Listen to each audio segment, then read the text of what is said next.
Very good morning, everyone. I am Sudeshna from Premchand Memorial Public School and welcome to the 7th class.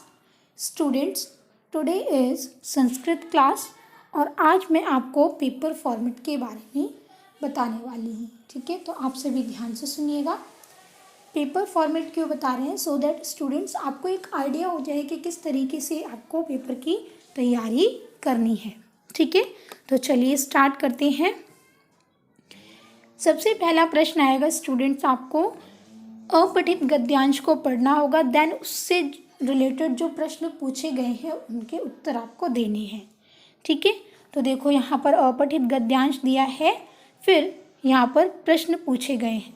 ठीक है, आपको इन प्रश्नों के उत्तर देने हैं. एक पद में पूछा है तो एक पद में देंगे, पूर्ण वाक्य में पूछा है तो पूर्ण वाक्य में दोगे. ठीक है, या फिर अगर यहाँ पर बहुवैकल्पिक होते तो आप बहुवैकल्पिक आंसर देते. ठीक है, जैसे एमसीक्यूज होते हैं तो उसमें से एक आंसर आप चूज़ करते हो. ठीक है, तो उसमें से एक सही आंसर आपको चूज़ करना होगा. ठीक है स्टूडेंट्स, तो फिर आपको पत्र आएगा. पत्र में क्या होगा, आपको पत्र में भी फिलअप दिए गए होंगे, आपको मंजूषा की सहायता से उसे कंप्लीट करना होगा. ठीक है, सभी को मैंने पत्र कराया हुआ है. ठीक है, फिर मिलान आएंगे. ठीक है, जैसे कि आपके चैप्टर्स में दिए गए होंगे.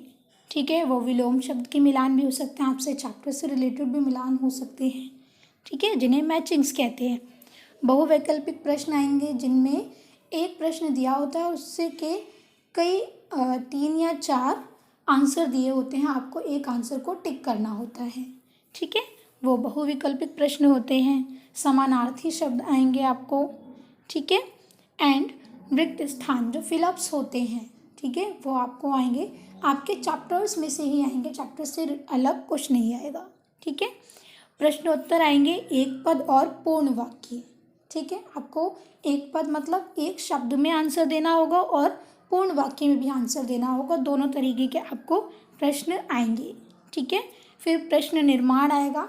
प्रश्न निर्माण सभी को पता है, आपको उत्तर दिया होगा और उसका प्रश्न आपको बनाना होगा. उसमें आपको प्रश्नवाचक चिन्ह लगाना है और प्रश्नवाचक शब्द लगाना है. ठीक है, और प्रश्न निर्माण में स्टूडेंट्स आप लिखोगे, प्रश्नवाचक शब्द लिखोगे, जैसे क्या, कब, कैसे. ठीक है, आंसर को पढ़कर एंड लास्ट में आपको प्रश्नवाचक चिन्ह मतलब क्वेश्चन मार्क ज़रूर लगाना है. ठीक है, और शब्दार्थ आपको आएंगे.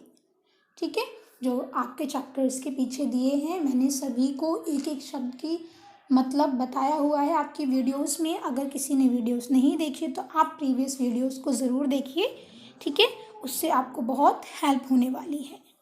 ठीक है स्टूडेंट्स, तो आपको अपने अच्छी सी तैयारी करनी है सो दैट आप अच्छे मार्क्स अचीव कर सकें, आपका बहुत अच्छा रिजल्ट आ सके. ठीक है students, so thank you so much. And अगर आपको कोई भी प्रॉब्लम हो तो आप मुझसे पूछ सकते हैं. Okay student.